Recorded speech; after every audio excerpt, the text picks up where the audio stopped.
bawat pagsikat ng araw, nagsisimula ang panibagong kabanata ng bawat pamilyang Pilipino mula sa maagang paggising, paghahanda ng almusal, pagpasok ng mga anak sa magpapag-aralan, hanggang sa pagtungo ng mga gulang sa bukid upang magtanim at maghanap buhay.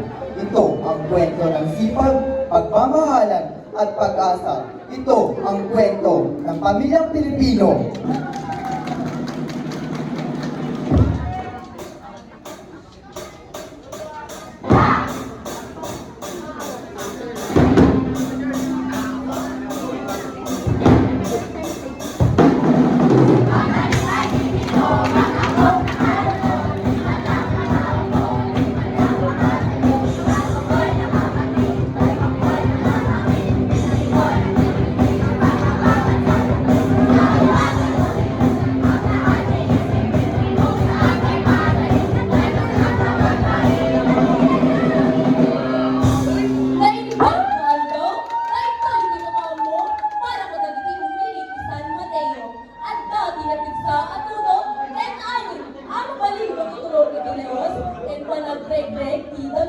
Sunutin kami pipilit na pagkakalitan, yan ang sagara naman masabol nga agi bakway.